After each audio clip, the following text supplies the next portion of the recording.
Pois, gente, se você não sabe, eu te aviso que o Supremo Tribunal Federal confirmou o entendimento de Fachin e, por 8 votos a 3, decidiu pela anulação dos 4 processos que pairavam sobre Luiz Inácio Lula da Silva, né?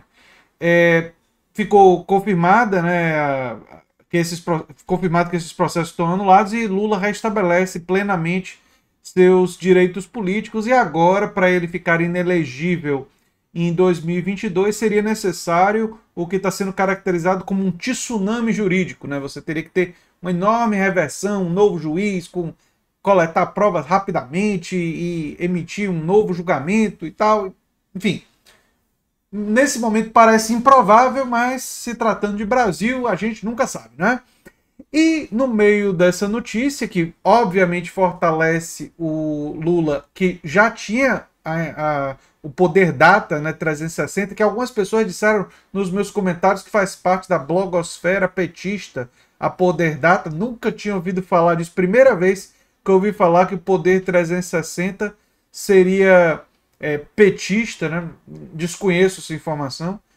E não sei qual é a evidência que se utiliza para dizer isso em relação ao Poder 360, mas enfim, essa pesquisa do Poder 360, que foi inclusive em parceria com o Grupo Bandeirantes, que também não sabia que o Grupo Bandeirantes fazia parte da blogosfera petista, né?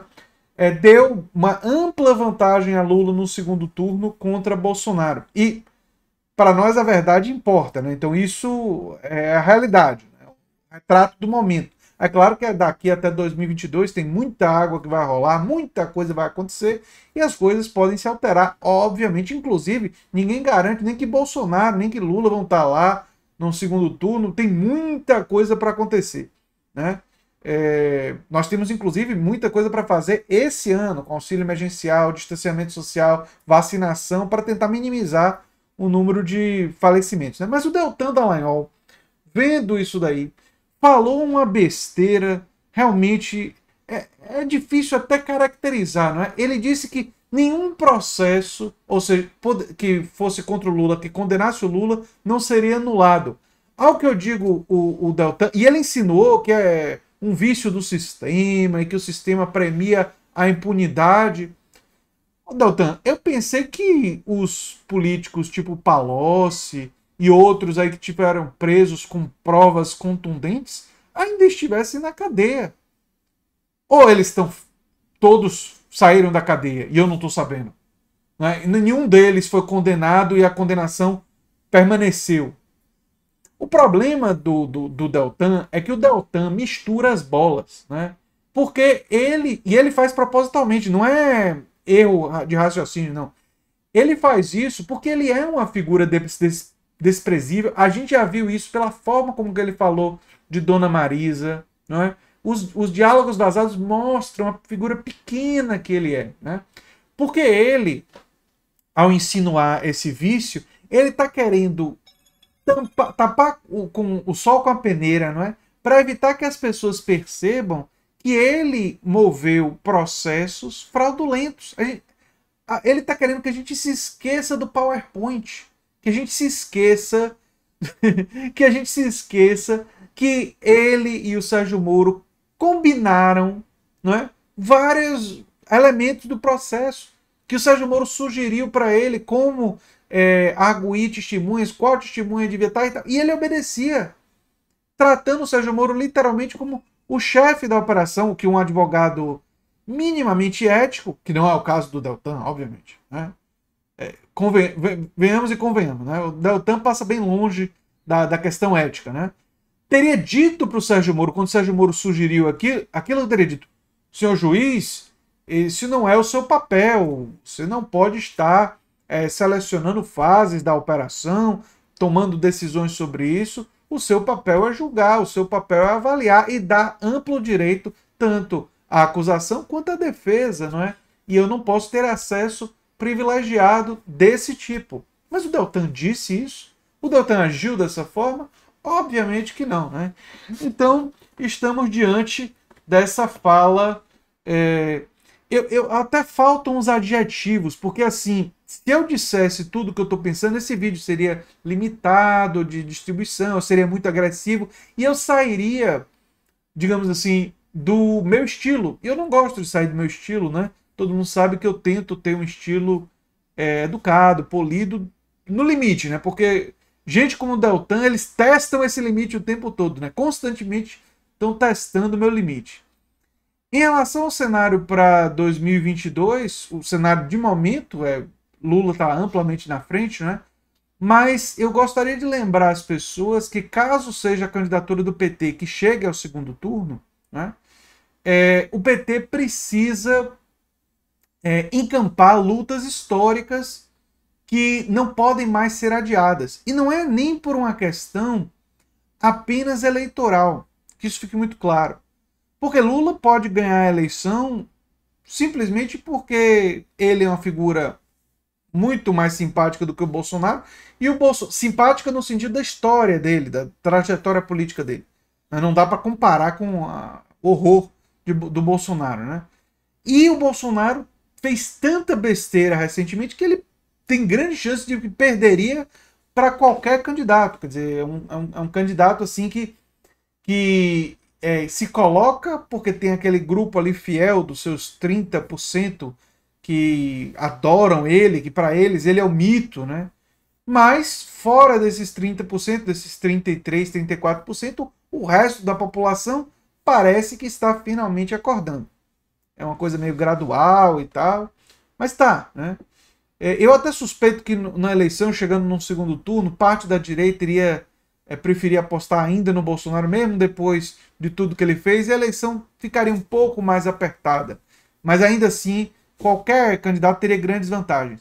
Mas o motivo pelo qual eu vou estar defendendo intensamente a reforma tributária progressiva, a necessidade da gente ter uma renda universal de cidadania, a necessidade de um governo de esquerda incentivar as cooperativas, a democratização do espaço de trabalho, e eu espero que vocês estejam todos juntos comigo, divulgando meu canal e pressionando cada um como cidadão nessa direção, na medida que puder, porque nós precisamos ter um governo de esquerda que não permita a direita voltar.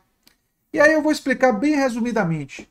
Qualquer que seja o governo que derrote o Bolsonaro, se for de centro-esquerda, se esse governo não implementar essas reformas e for um governo que, mais uma vez, tente acomodar os interesses da oligarquia, chegue para os oligarcas do país e não, todo mundo vai ganhar, vai ser um ganha-ganha, ninguém vai perder, nós não vamos botar tributação mais pesada sobre lucro de banco, lucro líquido de banco, não, que é isso, não vai ter muita tributação.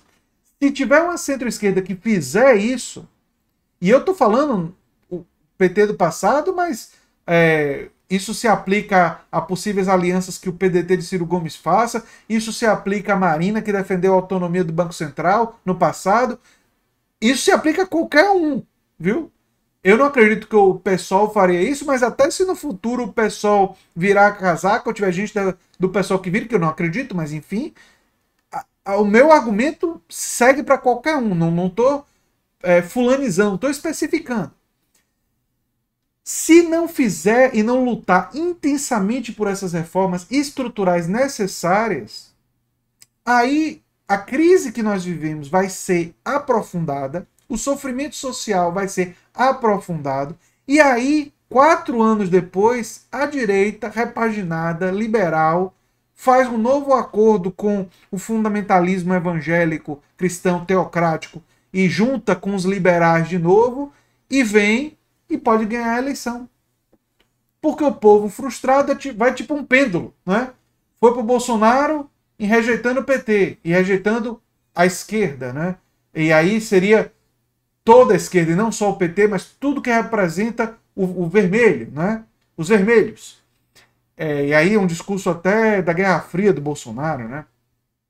E aí o Bolsonaro se prova uma catástrofe, e aí você volta para os vermelhos. Mas se a candidatura de centro-esquerda, seja ela qual for, Lula, Ciro Gomes, Boulos, Marcelo Freixo, Manuela Dávila, o nome é menos importante e o partido também. Qualquer candidatura do centro-esquerda que ganhe a eleição, isso é muito importante. A coalizão que vença e que chegue a governar, que nesse momento seria o mais provável ser Lula, Se não fizer as reformas estruturais, e nós não temos a alta das commodities para empurrar a economia, vai pavimentar o retorno da direita no futuro. Você precisa ter ganhos materiais para a população fidelizar, digamos assim. Usar essa expressão, né? Para poder continuar apostando em um projeto de construção de um estado de bem-estar social. A população precisa sentir os benefícios na pele, né? E isso envolve investimento em saúde, em educação, isso envolve uma renda universal de cidadania, um aprimoramento dos programas sociais, isso envolve você ter uma política de expansão do setor cooperado, da produção cooperada, isso envolve uma série de medidas importantes que um governo que se pretende emancipador da classe trabalhadora precisa desenvolver, precisa ter coragem de defender. E essa é uma observação importante porque as pessoas às vezes se iludem com esse momento, o estado das pesquisas, e pensam, a gente vai derrotar o Bolsonaro e nunca mais a direita volta. Não. Para garantir que tenha muita dificuldade para a direita, você tem que mudar o parâmetro narrativo. E para mudar o parâmetro narrativo, você tem que instituir certas coisas. Pense no exemplo do Bolsa Família. O sucesso do Bolsa Família foi tanto que agora não tem político nenhum dizendo que é contra. Abertamente, político presidenciável. Tem alguém? Algum político presidenciável com condições de ganhar que diga que vai acabar com o Bolsa Família? Perde os votos, não vai para lugar nenhum. A mesma coisa um governo de esquerda tem que fazer com expansão e qualificação e financiamento adequado para o SUS. Mesma coisa com o sistema de educação, mesma coisa com um novo sistema tributário, mesma coisa a esquerda tem que fazer com a renda universal de cidadania, com a expansão do setor cooperado. Porque se fizer isso e fizer com qualidade e conseguir comprar essa briga, contar com apoio popular, implantar plebiscitos para poder viabilizar essas reformas, a direita vai ficar numa situação muito difícil. Imagine o SUS melhorando muito, não é? E o SUS se tornando uma potência e alguém da direita vir, não, nós temos que expandir os planos populares. A população vai virar assim e vai dizer, você está querendo subfinanciar o SUS? Você está fora. A gente não vota em você.